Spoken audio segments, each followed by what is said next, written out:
നമ്മൾ മാതാപിതാക്കളുടെ പൊരുത്തം വാങ്ങുന്നവരാവണം. ഒരു മഹാൻ തൻ്റെ ഈന്തപ്പനത്തോട്ടത്തിലെ ഈന്തപ്പന മരം വെട്ടാനിരിക്കുമ്പോൾ, മുറിക്കാനിരിക്കുമ്പോൾ ആൾക്കാർ ചോദിച്ചു, ഇതെന്തിനാ? ഇതിൻ്റെ ഈ തടിയുടെ ഉള്ളിലുള്ള കാമ്പ് പോലത്തെ സംഗതി ഉണ്ടല്ലോ, അത് എനിക്ക് വേണം. അതിനെന്തിനാ ഈ മരം തന്നെ വെട്ടണത്? ഇതല്ലേ ലേലത്തിന് വെച്ചപ്പോൾ 1000 ദിർഹം വില പറഞ്ഞത്. നിങ്ങളുടെ ഈന്തപ്പനത്തോട്ടത്തിലെ ഏറ്റവും കൂടുതൽ ഫലമുള്ള ഈത്തപ്പലം പൂത്തുലയുന്ന ഈന്തപ്പന മരം ഇതല്ലേ, പിന്നെ ഇതിനെ ഇതന്നെ വെട്ടിയേക്കണത്? നിങ്ങൾക്ക് യഥേഷ്ടം അങ്ങാടിയിൽ, മാർക്കറ്റിൽ, ടൗണിൽ പോയാൽ 2 ദിർഹമിന് അത് ഉദ്ദേശിക്കുന്ന കാമ്പോ അത് കിട്ടുമല്ലോ. ഇനി അത് അവിടെ പോകാൻ മടിയുണ്ടെങ്കിൽ നിങ്ങളുടെ തോട്ടത്തിൽ തന്നെ ധാരാളം മരങ്ങളില്ലേ, അത് ഏതെങ്കിലും ഒന്ന് വെട്ടിയിട്ട് അത് എടുത്താൽ പോരെ. ഈ 1000 ദിർഹം വില വരുന്ന ഏറ്റവും കൂടുതൽ ഈത്തപ്പഴം പൂത്തുലയുന്ന ഈ മരം എന്തിനാണ് വെട്ടിയേക്കണത്? അതെന്തിനാ വെട്ടാൻ ഒരുങ്ങണത്? അതിന് ഈ മഹാൻ്റെ മറുപടി എന്താ പറയുക? ഇന്നലെ ആ ഉമ്മ ഇതിലൂടെ പോകുമ്പേ ഉമ്മ പറഞ്ഞിരുന്നു, ഇതിന് നല്ല കാമ്പുണ്ടാവുമല്ലേ. ഉമ്മ പറഞ്ഞു, വേറെ ഇനി വർത്താനില്ല, ഇനി വർത്താനില്ല. ഉമ്മ പൈസ കൊടുത്തുപോയി, ചങ്ങായിമാരെല്ലാം നമ്മളെ കാത്തുക്കുന്നുണ്ട്, അങ്ങനെ ന്യായങ്ങൾക്ക് നിൽക്കരുത്. ഉമ്മ നബിയെ, ആരോടാണ് ഒരു മനുഷ്യൻ കൂടുതൽ കടപ്പാടുകളുള്ളത്? ഉമ്മുക്ക. പിന്നെയോ നബിയെ? ഉമ്മുക്ക. പിന്നെയോ ഉമ്മുക്ക. എന്ന് പറഞ്ഞാൽ ഒരു മനുഷ്യൻ കൂടുതൽ കടപ്പാടുകൾ കാണിക്കേണ്ട വിഷയം ചോദിച്ച സമയത്ത് നബി സല്ലല്ലാഹു അലൈഹി വസല്ലം തങ്ങൾ ഒന്ന് ഉമ്മുക്ക എന്ന് പറഞ്ഞാൽ പിന്നെ അതിലായില്ലേ, പിന്നെ ഇതിനെ രണ്ടാമത് പിന്നെ ഉമ്മ പറയണത്. മൂന്നാമത്തെ മത്സര ഫലം അറിവായിരിക്കുന്നു. ജഡ്ജസ് പ്ലീസ് നോട്ട്, അല്ലെങ്കിൽ വേറൊരാളോട് വിളിച്ചു പറയാണ്, എന്ത് മത്സര ഫലം അറിവായിരിക്കുന്നു, അനൗൺസ്മെന്റ് ചെയ്യുന്നു. അപ്പോൾ എല്ലാവരും ആകാംക്ഷയോടെ ഏതാണ് മത്സരം?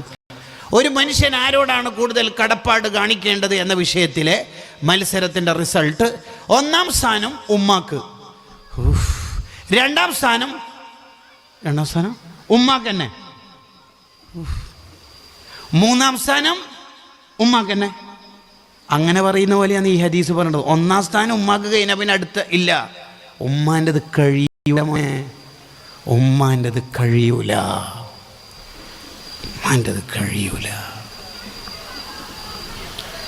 തലയിൽ ചുമന്നിട്ട് ഹജ്ജിന് കൊണ്ടുവന്ന ആൾ മഹാന്മാരോട് ചോദിച്ചല്ലോ, ഞാൻ ഇത്രയും യാത്ര ചെയ്യുമ്പോൾ എൻ്റെ ഉമ്മാക്ക് നടക്കാൻ വയ്യാത്തോണ്ട് ഈ ചുമന്ന് കൊണ്ടുവരിക, വഹൽ അദ്ദൈതു ഹഖഹ, എൻ്റെ ഉമ്മാനോടുള്ള കടപ്പാട് തീരുമോ?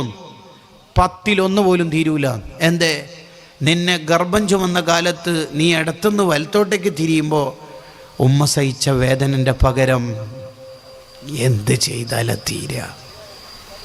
എപ്പോഴാ തീര മോനെ? മർലാനോട് ഒരാൾ ചോദിച്ചില്ലേ, ഞാൻ എൻ്റെ ഉമ്മാൻ്റെ കാഷ്ടവും മൂത്രമൊക്കെ വൃത്തിയാക്കുന്നുണ്ട്, എല്ലാം വൃത്തിയാക്കി കൊടുക്കുന്നുണ്ട്, ഉമ്മാക്ക് നടക്കാനും മറ്റാതും വയ്യാത്തതുകൊണ്ട് ഞാൻ ചുമന്ന് നടക്കല, എൻ്റെ ഉമ്മാനോടുള്ള കടപ്പാട് പൂർത്തിയായോ? ഇല്ല. എന്തേ? നീ ഇപ്പോൾ നിൻ്റെ ഉമ്മ അസുഖം പിടിച്ച് വയ്യാതായപ്പോൾ ചുമന്ന് നടക്കുന്നതും ചികിത്സിക്കുന്നതൊക്കെ നിൻ്റെ മനസ്സിൽ ഒരു എൻഡിങ് പോയിന്റ് മനസ്സിൽ ഇമേജ് ചെയ്തിട്ടുണ്ട്. എന്ത്? ഉമ്മ മരിക്കുന്നവരെ അല്ലേ ഇത് ചെയ്യേണ്ടതുള്ളൂ, അങ്ങനെ നിൻ്റെ മനസ്സിലുണ്ട് അല്ലേ? ഉണ്ട്. അതേ സമയത്ത് നിൻ്റെ മൂത്രവും കാഷ്ടമൊക്കെ ഉമ്മാൻ്റെ മടിയിൽ നീ പഴയ കാലത്ത് ആദ്യം കക്കൂസായി കൊണ്ട് നടന്ന ഉമ്മാൻ്റെ മടിത്തട്ടിൽ അതൊക്കെ നിക്ഷേപിക്കുമ്പോൾ, ഉമ്മ വൃത്തിയാക്കി തരുമ്പോൾ, ഉമ്മ നിന്നെ പാലൂട്ടുമ്പോൾ, നിനക്ക് വേണ്ടി ഉമ്മ ഉറക്കൊഴിക്കുമ്പോൾ, നിനക്ക് വേണ്ടി ചെലവഴിക്കുമ്പോൾ, നിനക്ക് വേണ്ടി ത്യാഗം സഹിക്കുമ്പോൾ ഉമ്മ അന്ന് വിചാരിച്ചത് എൻ്റെ മോന് വളരണം എന്നാണ്. നീ ഇപ്പം കുറച്ച് ചികിത്സ ഫണ്ടൊക്കെ ആയി അങ്ങേയറ്റെത്തിയിട്ട് സ്വലാത്ത് മജ്ലിസിന് കൊടുത്തേക്കുന്ന എഴുത്തന്നെ ഹോസ്പിറ്റലിൽ കുറേ ആയി കിടത്തത്തിലാണ് ഉമ്മ സലാമത്തിന് വേണ്ടി ദ്വാരക്കണമെന്ന്. എന്താടാ അതിൻ്റെ അർത്ഥം? മരിക്കാൻ അല്ലേ? നീ വിചാരിക്കുന്നത് ഉമ്മാക്ക് ഫണ്ട് ചിലവാക്കുമ്പോൾ ചികിത്സ, നിൻ്റെ ഭാര്യ കാഷ്ടവും മൂത്രവും ഉമ്മാൻ്റെത് വൃത്തിയാക്കുമ്പോൾ നീ വൃത്തിയാക്കി കൊടുക്കുമ്പോൾ ഉമ്മ മരിക്കണം എന്നാണ് വിചാരിക്കുന്നു. നിൻ്റെ ചെറുപ്പത്തിൽ നിൻ്റെ മൂത്രവും കാഷ്ടമൊക്കെ ഉമ്മ വൃത്തിയാക്കുമ്പോൾ വിചാരിച്ചത് നീ വളരണം എന്നാണ്. പിന്നെ എങ്ങനെയാ മോനെ ഇത് തീരുക? എങ്ങനെയാ തീരുക? ഉമ്മ നമ്മളിൽ നിന്ന് പോകുക എന്ന് പറയണത് നമുക്കൊരു അഭയകേന്ദ്രം നഷ്ടപ്പെട്ട പോലെയാണ്. ഒരു പരാതി ധൈര്യത്തിൽ പറയാൻ പറ്റിയ ഒരു സ്ഥലമാണ് ഉമ്മ എന്ന് പറഞ്ഞാൽ. ഒരു ധൈര്യമാണ് ഉമ്മാൻ്റെ അടുത്ത് പോയാൽ. പനിയൊക്കെ വന്നാൽ ഉമ്മാൻ്റെ ആ തണുത്ത കൈ നമ്മുടെ നെറ്റിക്കൊന്ന് അമർത്തി വെച്ചാൽ എന്തോ ഒരു ആശ്വാസമാണ്, എന്തോ ഒരു സമാധാനം. ഉമ്മ ഒന്ന് ഇവിടെ തന്നെ നിൽക്കുമോ? ആ നിൽക്കാം മോനെ, ഉമ്മ നേരത്തെ ഏടുണ്ടല്ലോ മോനെ. മോനിപ്പോൾ ഉറക്കത്ത് നിന്ന് കിട്ടിയപ്പോൾ ഉമ്മനെ കണ്ടല്ലേ, ആ മടിയിലല്ലേ നമ്മൾ കാഷ്ടിച്ചത്, മടിയിലേ മൂത്രമൊഴിച്ചത്. ആ മുലപ്പാൽ കുടിക്കുമ്പോൾ എത്ര നമ്മൾ കടിച്ച് വേദനിപ്പിച്ചിട്ടുണ്ടാകും. ആ ഉമ്മ നമുക്ക് വേണ്ടി എത്ര ഉറക്കൊഴിവാക്കിയിട്ടുണ്ടാവും. എന്നെങ്കിലും നമ്മൾ ഉമ്മാൻ്റെ ഡ്രസ്സ് ആൺകുട്ടികൾ അലക്കി കൊടുത്തിട്ടുണ്ടാവോ? എത്ര കാലമായി ഈ സേവനം അവർ തുടരുന്നു. ഇനി ഉപ്പ ജീവിച്ചിരിപ്പുള്ളവരാണെങ്കിൽ എന്താ പ്രധാനമായിട്ട് ചെയ്യേണ്ടത്? ഒന്ന്, അവർ പറയുന്ന മുഴുവൻ കാര്യം നമ്മൾ ചെയ്തു കൊടുക്കണം. ഷാഫി ഇമാമിന് ഒരാൾ ചോദിച്ചല്ലോ ഷാഫി ഇമാം റഹിമുള്ളയോട്, ഉമ്മാനോട് തർക്കിക്കാൻ പറ്റുമെന്ന്. ഷാഫി ഇമാമിൻ്റെ മറുപടി, ഉമ്മാൻ്റെ ചെരുപ്പിനോട് തന്നെ തർക്കിക്കാൻ പറ്റില്ല. എന്നിട്ടല്ലോ ഉമ്മാനോട് തർക്കിക്കൽ. ഉമ്മാനോട് നീ ആയത്തും ഹദീസും ഓതിയിട്ട് ഉമ്മാക്കെതിരെ സംസാരിക്കാനോ? നീ രണ്ട് കണ്ട എന്തെങ്കിലും പഠിക്കുമ്പോഴേക്ക് ഉമ്മാക്കെതിരെ സംസാരിക്കാനോ? പറ്റൂല മോനെ, പറ്റൂല. ഒരു സുന്നത്ത് ഉമ്മ നമ്മളോട് ഒഴിവാക്കാൻ പറയാണ്. എങ്ങനെ ഒഴിവാക്കാൻ? എന്തോ ഒരു സാഹചര്യത്തിൽ. ഉദാഹരണത്തിന് റമദാൻ 27-ാം രാവ് ഉമ്മ പറയാണ്, പൈപ്പുണ്ടോ? ആ പോണം. ഈ മഴയും കാറ്റും കോളൊക്കെ ആയതുകൊണ്ട് കറണ്ട് ഇടക്കിടക്ക് പോകുന്നുണ്ട്, എന്തോ എനിക്ക് ബേജാറ്, ഇവിടെ ആരുമില്ല. കഴിഞ്ഞ കൊല്ലമൊക്കെ മോനൊക്കെ ഉണ്ടായിരുന്നു, ഇപ്പം ആരുമില്ലല്ലോ. നീ ഇന്ന് തറാവിയും വിത്തറൊക്കെ വീട്ടിൽ നിന്ന് തന്നെ നിസ്കരിക്കോ മോനെ, എനിക്കെന്തോ ഒരു പേടിയും. അവിടെ എന്താ മസാല? വീട്ടിൽ നിന്ന് നിസ്കരിക്കണം ഉമ്മക്ക് വേണ്ടിയിട്ട്. ഏതാ രാവ്? 27 രാവ്. ഉമ്മ കഴിഞ്ഞിട്ടേ വേറെന്തെങ്കിലും ഉള്ളൂ ഈ ലോകത്ത്. സുന്നത്ത് നിസ്കരിച്ചുകൊണ്ടിരിക്കുമ്പോൾ ഉമ്മ വിളിച്ച് ആ വിളിക്ക് ഉത്തരം കൊടുത്തിട്ടില്ലെങ്കിൽ ഉമ്മാക്ക് വിഷമാവെന്ന് കണ്ടാൽ വേഗം കൈയളക്കുക, ഉമ്മാക്ക് ഉത്തരം കൊടുക്കും. നിസ്കാരത്തിൽ കൈയളക്കാനുള്ള മസാല പറയണത് എത്രമാത്രം പ്രാധാന്യമുണ്ട് നിങ്ങൾ ആലോചിച്ച് നോക്കിയേ. ആരാണ് ഉമ്മ? പകരമില്ലാത്ത അക്ഷരങ്ങളാണ് ഉമ്മ എന്ന് പറയണത്. ഉമ്മാനെ കുറിച്ചിട്ടുള്ള പ്രസംഗം യൂട്യൂബിൽ കേട്ടിട്ട് കരയുന്നതിനേക്കാൾ നല്ലത് ഉമ്മ ഉള്ള കാലത്ത് ഉമ്മാനെ ചിരിപ്പിക്കുക വേണ്ടത്. പ്രായമുള്ള ഉമ്മയൊക്കെ നമുക്ക് ജീവിതത്തിലുണ്ടെങ്കിൽ സ്വർഗം വാങ്ങാൻ ഇനി വേറെ ത്വരീക്കത്തും തേടി പുറപ്പെടൊന്നും വേണ്ട, അവിടുന്ന് തന്നെ സ്വർഗം അങ്ങോട്ട് വാങ്ങിയാൽ മതി. അബൂ ഇസ്ഹാഖുൽ ഇസ്ഫറാനി തങ്ങളോട് ഒരാൾ പറഞ്ഞല്ലോ, ഇന്നലെ നിങ്ങളെ സ്വർഗത്തിൻ്റെ കിരീടം ധരിച്ചതായിട്ട് ഞാൻ സ്വപ്നത്തിൽ കണ്ടിരുന്നു എന്ന്. മഹാൻ പറഞ്ഞു, എങ്ങനെ കാണാതിരിക്കുക, ഞാൻ ഇന്നലെ എൻ്റെ ഉമ്മാൻ്റെ കാല് കടച്ചിലെടുത്തിട്ട് തടവി കൊടുക്കുകയായിരുന്നു എന്ന്. പിന്നെ സ്വർഗമല്ലാതെ വേറെന്താ അള്ളാഹ് തരാ?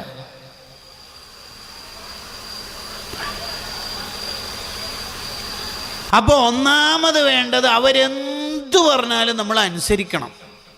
ഒരു പക്ഷേ നമ്മളെ മനസ്സിൽ അത് വിഷമമുണ്ടാവും, എന്നാലും അതനുസരിക്കണം. ആ അനുസരിച്ചതിൻ്റെ ബർക്കത്ത് തുടർ ജീവിതത്തിൽ അള്ളാഹു നൽകും.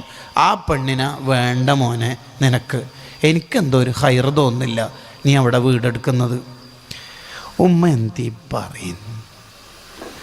അങ്ങനെ നിൻ്റെ ഒരു ന്യായാന്യായം പറയരുത്. ആ പൊരുത്തത്തിൽ അവിടെ ഇരിക്കണം, ആ പൊരുത്തത്തിൽ അവിടെ ഇരിക്കണം.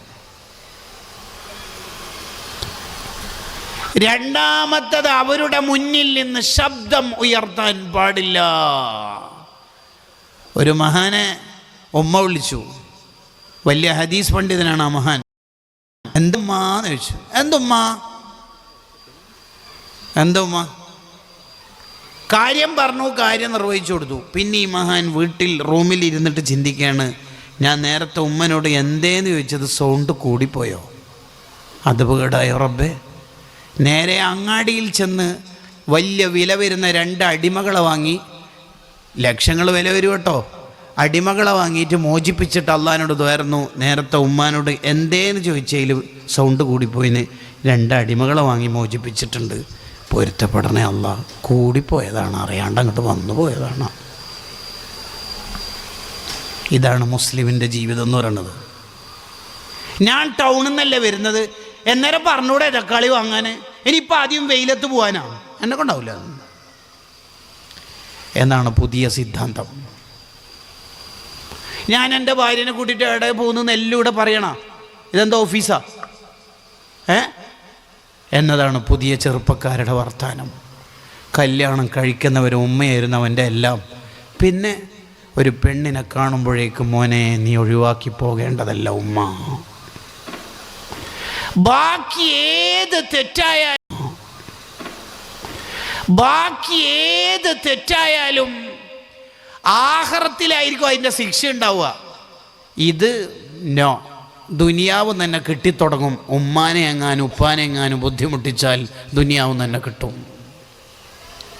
അപ്പോൾ രണ്ടാമത്തത്, അവരുടെ മുന്നിൽ നിന്ന് ശബ്ദം ഉയർത്താൻ പാടില്ല. അതാ രണ്ടാമത്തെ അദബ്.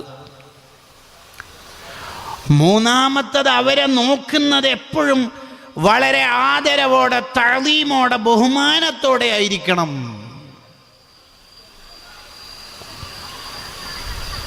കരുണയോടെ മാതാപിതാക്കളിലേക്ക് നോക്കിയാൽ ഹജ്ജ് ഉംറ ചെയ്ത കൂലിയ. വീട്ടിൽ തന്നെ സംവിധാനം സ്വർഗം വാങ്ങാൻ അല്ല വെച്ചേക്കണത്. ചില ചെറുപ്പക്കാരൊക്കെ ഉണ്ട്, എനിക്കൊക്കെ പരിചയമുള്ള കുറേ കുട്ടികളുണ്ട്. കുറച്ച് കുരുത്തക്കേടൊക്കെ അവരുടെ ജീവിതത്തിലെ പുതിയ ട്രെൻഡിനനുസരിച്ച് മുടിയിലും ഡ്രസ്സിലൊക്കെ ഉണ്ടാകും. എന്നാലും അവർക്ക് ജീവൻ്റെ ജീവനാ ഉമ്മ എന്ന് പറഞ്ഞാൽ. എത്ര കൂട്ടുകാർ എന്ത് പിക്നിക്ക്, എന്ത് ബീച്ച്, എന്ത് ഫുഡ് അടിക്കൽ എന്ന് പറഞ്ഞാലും ഉമ്മാൻ്റെ മിസ് കോൾ ഉണ്ടല്ലോ, ഉമ്മ എന്തിനാ വിളിച്ചേ? ഞാൻ വരാമോ, ഞാൻ വരാം. ഒന്നും തിരക്കിലൊന്നുമില്ല അയ്യോ, ഞാൻ കുറച്ച് എന്തേ ഉമ്മ വിളിക്കണ്ട. എന്ത് ഉമ്മ വിളിക്കുന്നുണ്ട്? ട്രെയിൻ ഫ്ലൈറ്റ് ഇവിടെ ഒരു വർത്താനില്ല, ഉമ്മ വിളിക്കുന്നുണ്ട്. അതിൻ്റെ മേലെയൊന്നും ഒരു ഫ്ലൈറ്റും പറക്കൂല, ഉമ്മ വിളിക്കുന്നുണ്ട്.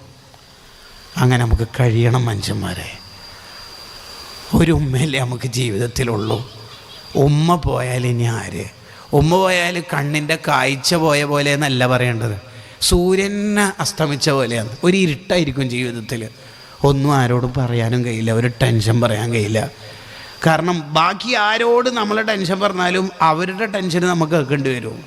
ഉമ്മ അത്ര ടെൻഷൻ ഉണ്ടെങ്കിലും നമ്മളെ ടെൻഷൻ ഉമ്മ കേട്ടാൽ, അല്ലാ കുറേ ദിവസമായ മോനെ ഡോക്ടറെ കാണിച്ച്, എന്താ മോനെ ഇങ്ങോട്ട് വാ. അതൊരു സ്നേഹമാണ് സംഭവം. ആ സ്നേഹലോകം വല്ലാത്ത ലോകമാണ്. ഈ 1 വയസ്സ് 1.5 വയസ്സൊക്കെ ആകുമ്പോൾ ഈ മുമ്പിൽ പല്ല് മുളക്കും, അരിപ്പല്ല് എന്നാണ് അതിന് പറയൽ.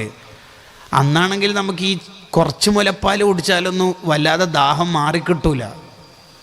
അപ്പോഴൊക്കെ ഈ ഉമ്മയുടെ മുലക്കണ്ണിയിൽ കടിച്ച് വേദനിപ്പിക്കും. നമ്മളാ ഒരു എന്താ പറയുക, ഒരബക്കമായ കാലത്ത് ഉമ്മിങ്ങനെ പറിച്ചിട്ട് അപ്പുറത്തേക്ക് മാറ്റുമ്പോൾ അവിടെയും കിട്ടും കടി. അപ്പോഴൊന്നും ഉമ്മ നമ്മളെ ശപിക്കൂല, ലാനത്ത് ചെയ്യൂല.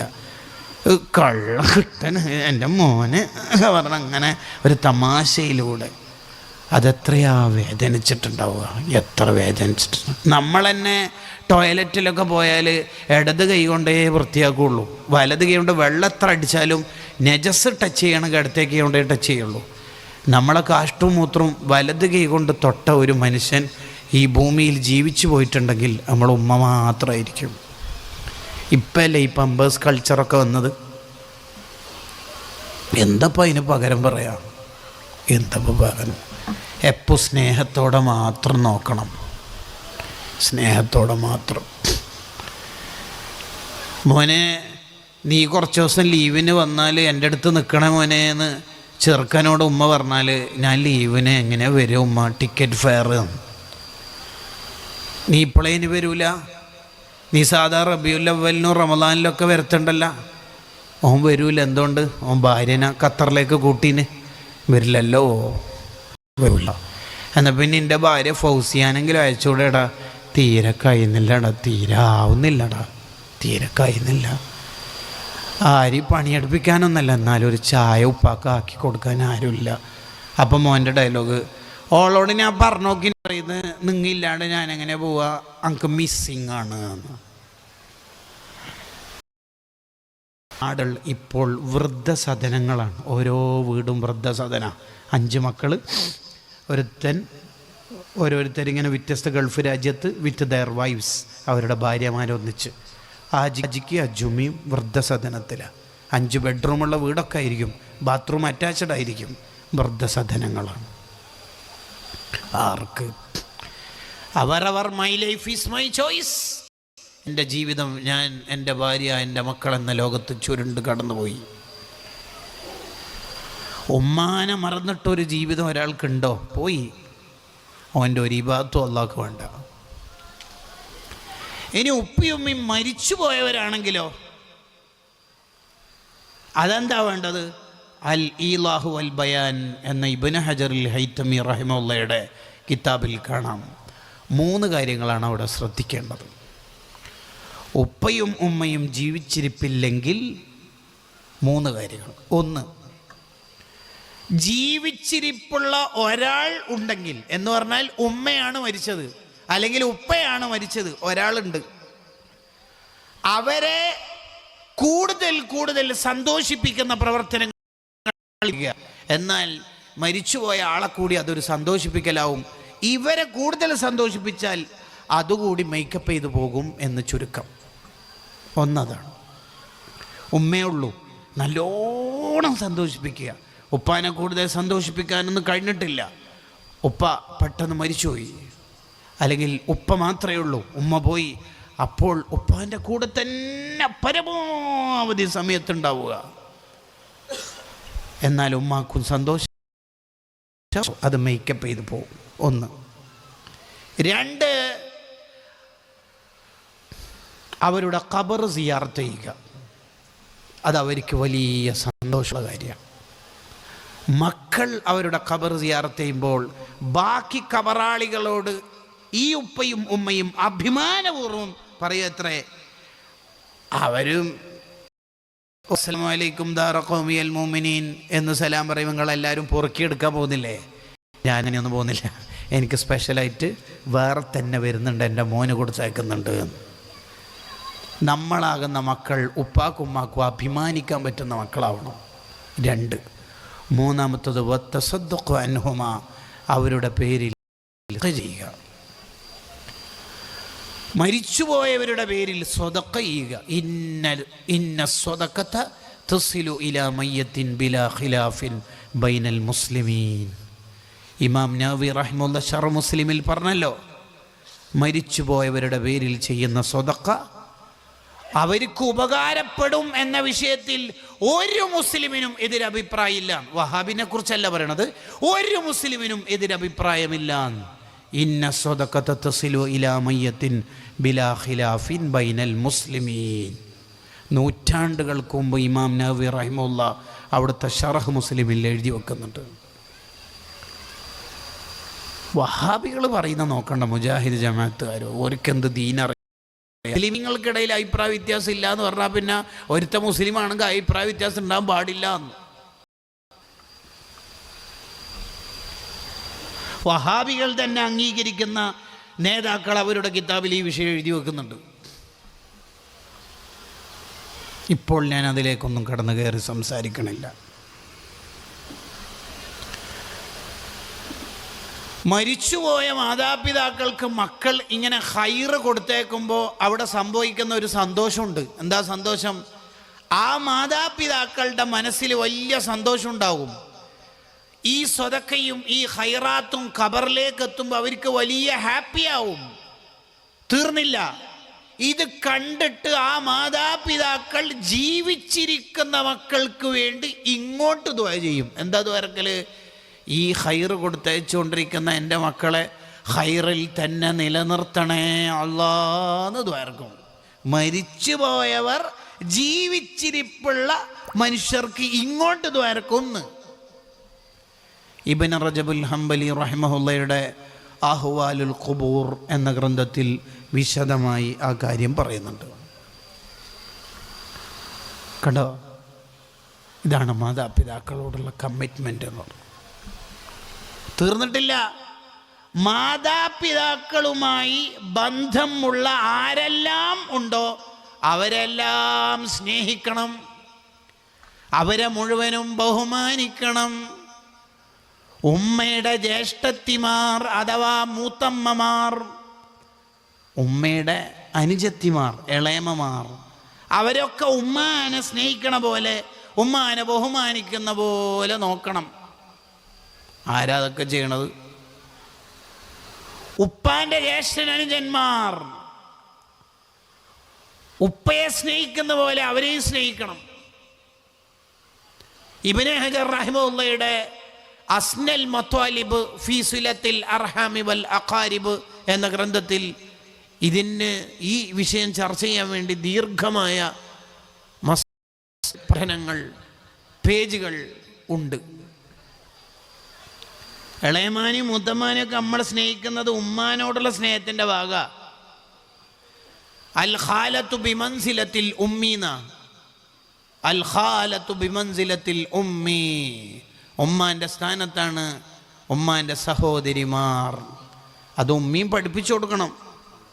ഇത് ഇളയമ്മയാട്ടോ മൂത്തമ്മയാണേ, നീ കല്യാണം കഴിച്ചിട്ട് എന്തെങ്കിലുമൊക്കെ ഒരു സാധനമൊക്കെ വാങ്ങിയിട്ട് പോകണം മോനെ, മൂത്തമ്മാൻ്റെ ഒക്കെ സേവനം നിനക്കറിയാത്തോണ്ടല്ലേ. ഉമ്മയും പഠിപ്പിച്ചു കൊടുക്കണത്. ഇതേപോലെ തന്നെ ഉപ്പാൻ്റെ സുഹൃത്തുക്കളെയും നമ്മൾ പരിഗണിക്കണം. അത് ഉപ്പാനെ സ്നേഹിക്കുന്നതിൻ്റെ ഭാഗ. ഉപ്പ എന്തേ ഈ മൂത്താപ്പന്തിന് നമ്മളെ പെങ്ങളെ കല്യാണ വിഷയത്തിൽ ഭയങ്കരമായിട്ട് ഇടപെടുന്നത്? അയാൾ ഫണ്ടൊന്നും തരുന്നില്ലല്ലോ, ഭയങ്കര അഭിപ്രായമാണല്ലോ, അത് ക്യാൻസലാക്കി, ഇത് ക്യാൻസലാക്കി, അത് വേണ്ട, ഇത് വേണ്ട എന്നൊക്കെ. അതൊക്കെ ഒരു ലിബറൽ ആശയമാണ്. നമ്മളെ കാര്യം നമ്മൾ തന്നെ നോക്കിക്കോളും, വെറും ഇടപെടണ്ട. ഇതൊക്കെ വളരെ വൃത്തികേടാണ്. അത് പറഞ്ഞ ഉടനെ ഉപ്പ തിരിച്ചു കൊടുക്കണം. നീ എന്താടാ പറഞ്ഞത്? എന്താ നീ പറഞ്ഞത് മൂത്താപ്പനെ കുറിച്ചിട്ട്? എന്താ പറഞ്ഞേ? തിരുത്തി കൊടുക്കണം. ബഹുമാനിക്കേണ്ട എല്ലാവരോടുള്ള ബഹുമാനം മാതാപിതാക്കളുടെ ബാധ്യതയാണെന്ന് ഗസാലി ഇമാം റഹിമഹുള്ളയുടെ ഇഹ്യാ ഉലൂമുദ്ദീനിൽ കാണാം. എന്നാലേ കുട്ടികൾ നന്നാവുള്ളൂ. ഇപ്പോഴത്തെ കുട്ടികളുടെ ഒരു പ്രശ്നം എന്താണെന്ന് വെച്ചാൽ, കുട്ടികൾക്ക് കിട്ടേണ്ട അവകാശം മാത്രം നമ്മുടെ സിസ്റ്റങ്ങൾ പഠിപ്പിച്ചു കൊടുത്തു. കുട്ടികളുടെ ഉത്തരവാദിത്തങ്ങൾ പഠിപ്പിച്ചു കൊടുക്കുന്നിടത്ത് നമ്മൾ പിറകോട്ട് പോയി. അപ്പോൾ കുട്ടികൾ എന്ത് പ്രശ്നമുണ്ടെങ്കിലും ഇന്ന നമ്പറിലേക്ക് വിളിക്കാം, കേസ് കൊടുക്കും, അങ്ങനെ ചെയ്യുമെന്ന അവകാശത്തിൻ്റെ മേൽ അവർ മുകളിൽ കയറി പറഞ്ഞു. ഇത് മൂത്താപ്പയാണ്, ഇത് ടീച്ചറാണ്, ഇത് സാറാണ്, ഇത് ഉസ്താദാണ്, ബഹുമാനിക്കണമെന്ന ഉത്തരവാദിത്തങ്ങൾ പറഞ്ഞു കൊടുക്കുന്നിടത്ത് നമ്മുടെ സിസ്റ്റം പരാജയപ്പെട്ടു. അതുകൊണ്ട് തന്നെ പുതിയ കാല ചർച്ചയിൽ അഭിപ്രായാന്തരങ്ങൾ കിടക്കുന്നു. കുട്ടികളെ കുട്ടിക്കുറ്റവാളികളെന്ന് വിളിക്കണോ വേണ്ടിയോ എന്നതാണ് പുതിയ ചർച്ച. കുട്ടിക്ക് ആദ്യം വേണ്ടത് കുട്ടിക്ക് ഉത്തരവാദിത്വം കൂടി പഠിപ്പിച്ചു കൊടുക്കണം. അത് പഠിപ്പിച്ചു കൊടുക്കണം. മോനെ അത് ഉസ്താദാണ് കേട്ടോ, ടീച്ചറാട്ടോ, സാറാണേ, നിൻ്റെ ബയോളജിയുടെ, ഫിസിക്സിൻ്റെ, കെമിസ്ട്രിയുടെ, ബോട്ടണിയുടെ സാറാണ്, നിനക്ക് കിതാബ് ഓതി തന്ന ഉസ്താദാണത്. എന്തെങ്കിലും ചെയ്താൽ ഇന്ന നമ്പറിലേക്ക് വിളിച്ചാൽ മതി എന്ന് പറയുന്നതിന് മുമ്പ് പറഞ്ഞു കൊടുക്കേണ്ടതേ ഇതാരാണ് എന്ന് പറഞ്ഞു കൊടുക്കണം. അത് നമ്മൾ പരാജയപ്പെട്ടപ്പോൾ പ്രശ്നങ്ങൾ കുട്ടികളിലൂടെ കടന്നു വരാൻ തുടങ്ങി. അബ്ദുല്ലാഹിബ്നു ഉമർ റളിയല്ലാഹു അൻഹുമ ഒരു വഴിയിലൂടെ സഞ്ചരിക്കുമ്പോൾ പ്രായമുള്ള ഒരു മനുഷ്യനെ കണ്ടു. കുതിരപ്പുറത്തുനിന്ന് ഇറങ്ങിയിട്ട് ആ പ്രായമുള്ള ആൾക്ക് തൻ്റെ കുതിര ഹദിയ കൊടുത്തു. തലപ്പാവ് ഊരിയിട്ട് അയാൾക്ക് വെച്ചു കൊടുത്തു. കൂടെയുള്ള ഖാദിമീങ്ങൾ അബ്ദുല്ലാഹിബ്നു ഉമർ റളിയല്ലാഹു അൻഹുമയോട് ചോദിച്ചു, നിങ്ങൾക്ക് ഉസ്താദെ വേറെയും വാഹനങ്ങളുണ്ട്, തലപ്പാവുണ്ട്, ഈ മുന്തിയ മുന്തിയ തലപ്പാവും മുന്തിയ വാഹനവും തന്നെ അവർക്ക് കൊടുക്കാൻ എന്തെങ്കിലും കാരണമുണ്ടോ? അവർക്ക് എന്തെങ്കിലും പ്രത്യേകത ഉണ്ടോ? ഉണ്ട്. എന്താ പ്രത്യേകത എന്ന് വെച്ചു. വേറൊന്നുമല്ല, അത് എൻ്റെ ഉപ്പ ഉമർ റളിയല്ലാഹു അൻഹുവിൻ്റെ സുഹൃത്താണ്. ഉപ്പാൻ്റെ സുഹൃത്തിനെ ബഹുമാനിക്കൽ ഉപ്പാനെ ബഹുമാനിക്കുന്നതിൻ്റെ ഭാഗമാണ് സയ്യിദുനാ റസൂലുള്ളാഹി സ്വല്ലല്ലാഹു അലൈഹി വസല്ലം. കണ്ടങ്ങൾ യാ അല്ലാഹ്, കണ്ടങ്ങള്. ചിലർ ഉപ്പാനെ തീരെ മെയിൻറ്റെയിൻ ചെയ്യൂല, ഉപ്പാനെ പരിഗണിക്കൂല. ഗൾഫിലൊക്കെ പോയി ദീർഘകാലം ഉണ്ടാക്കിയ വീടും എല്ലാ സൗകര്യങ്ങളും മക്കളെ കെട്ടിച്ച് എല്ലാം കഴിഞ്ഞ് ഉപ്പ പ്രായമായി. ഇപ്പോൾ ഉപ്പാക്കായിട്ട് സ്വന്തമായി വരുമാന മാർഗങ്ങൾ ഇല്ലെങ്കിൽ ഉപ്പ നിസ്കരിച്ചിട്ട് വരുമ്പോൾ ഉമ്മയും മക്കളും ചർച്ച അവസാനിപ്പിക്കും. ഉപ്പ വരുന്നുണ്ട്, ബാക്കി പിന്നെ ചർച്ച ചെയ്യാമെന്ന്. ആ പാവത്തിന് എത്ര വിഷമമുണ്ടാവില്ലേ. ഉപ്പ പൊതുവെ കരയൂല, ഹൃദയം കൊണ്ട് അങ്ങനെ കരയും. എപ്പോഴെങ്കിലും കണ്ണിൽ വെള്ളം നിറഞ്ഞാലായി. എന്നെ ആർക്കും വേണ്ടാന്ന് തോന്നിപ്പോകുന്നവരാണ് നമ്മുടെ നാട്ടിലെ കൂടുതൽ ഉപ്പമാരും. ആർക്കും വേണ്ടല്ലേ. ഈ ആൺമക്കളൊക്കെ ഒന്ന് കൂടിയിരുത്തിട്ട് ഉപ്പാനോട്, ഉപ്പാക്ക് എന്തോ ഒരു സങ്കടം 2-3 ദിവസമായിട്ട്, എന്തോ കൈമ കാശില്ലാത്തതിൻ്റെ പ്രശ്നം. ഉപ്പാനോട് ഞാൻ പറഞ്ഞിട്ടില്ല, ഉപ്പാക്ക് എന്താ പ്രശ്നം? ഞാൻ ഉപ്പാനോടൊരു കാര്യം ചോദിച്ചിട്ട്, ഉപ്പ എനിക്കൊരു മുത്തം തരുമോ? ശരിക്കും ഉപ്പ കരഞ്ഞു പോകും. കരഞ്ഞു എന്ന് പറഞ്ഞാൽ കരഞ്ഞു പോകും. എന്നെയൊക്കെ ആർക്കെങ്കിലുമൊക്കെ വേണമല്ലേ. ഇങ്ങനെ മരിക്കുന്നിടത്ത് മരിക്കട്ടെ എന്നിങ്ങനെ വിചാരിച്ചിട്ട് ജീവിക്കുന്നവരാ പല ഉപ്പമാരും. കാരണം ക്യാഷ് കയ്യിലില്ലെങ്കിൽ പുതിയ കാലത്ത് കുറച്ച് ബുദ്ധിമുട്ടാണ്. അത്യാവശ്യം ഗൾഫ് ജീവിതം ആസ്വദിച്ച ഭാര്യൻ്റെ അടുത്തും മക്കളുടെ അടുത്തും ജീവിക്കാൻ കുറച്ച് ബുദ്ധിമുട്ടാണ്. ആ ഉപ്പമാരിങ്ങനെ കഷ്ടപ്പെടും. നിസ്കരിക്കുന്ന വരുന്ന ചോറ് കിട്ടിയാലായി എന്ന് ചോദിക്കാനും പറ്റൂല ഭാര്യനോട്. കാരണം ഓൾ മദീനയിലേക്കുള്ള പാതയിലുള്ള ഓൺലൈൻ മജ്‌ലിസിലായിരിക്കും. ചോദിക്കാനും പറ്റില്ലല്ലോ. കിട്ടിയാൽ അങ്ങോട്ട് തിന്നാം, അത്ര തന്നെ. കിട്ടിയാൽ തിന്നാം. ഉമ്മമാരെ, അപകടം പതിയിരിക്കുന്നത് ജാഗ്രതയോടെ കണ്ടിട്ടില്ലെങ്കിൽ വഹും യഹ്സബൂന അന്നഹും യുഹ്സിനൂന സുൻആ, ചെയ്യുന്നത് നന്മയാണ് എന്ന് തോന്നിയാലും അതൊക്കെ നമുക്ക് ആഖിറത്തിൽ വബാലായി, വിപത്തായി വന്നു പോകും. ഉപ്പാനുമ്മാന് നല്ലോണം പരിഗണിക്കണം എന്നാണ് 7 അനുഗ്രഹങ്ങളിലെ 1-ാം അനുഗ്രഹം പഠിച്ചപ്പോൾ നമുക്ക് മനസ്സിലായത്. അതാണ് ഏറ്റവും പ്രധാനപ്പെട്ട കാര്യം. 2, അള്ളാഹു നൽകിയ 2ാമത്തെ വലിയ അനുഗ്രഹമാണ് സ്വർഗം വാങ്ങാം നരകവും വാങ്ങാം. അതേതാ? സമയം. സമയം കൊണ്ട് സ്വർഗം വാങ്ങിയവരാണ് ഇന്നലകളിൽ ജീവിച്ച ഇമാമുമാർ. ഒരൊറ്റ സമയം കളയാതെ അവർ ജീവിച്ചു.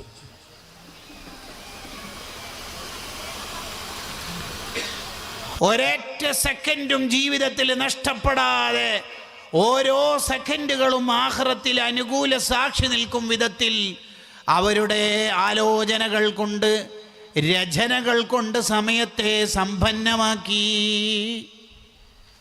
സക്കരിയ അൻസാരി റളിയല്ലാഹുവിൻ്റെ ചരിത്രം എടുത്ത് പരിശോധിച്ച് നോക്കൂ. ഇമാം നവവി റളിയല്ലാഹുവിൻ്റെ ചരിത്രങ്ങൾ എടുത്ത് പരിശോധിച്ച് നോക്കൂ. അവരുടെ ഒരൊറ്റ സമയം അവർ വെറുതെ കളയൂല.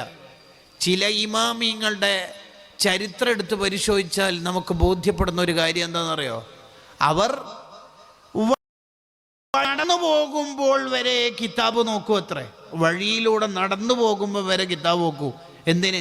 ചിലപ്പോൾ പള്ളിയിൽ ജമാഅത്തിനൊക്കെ ആയിരിക്കും വരുന്നത്, എന്നാലും കിതാബ് നോക്കും. ആ സമയം നഷ്ടപ്പെടണ്ടെന്ന് കരുതിയിട്ട് അങ്ങനെ നടന്നു പോകുമ്പോൾ കിതാബ് നോക്കി നടന്നു പോകുമ്പോൾ കുഴിയിൽ വീണ് പരിക്കേൽക്കുകയും പിറ്റേ ദിവസം തന്നെ മരിക്കുകയും ചെയ്ത മഹാന്മാരുണ്ട്. നമുക്കും അങ്ങനെ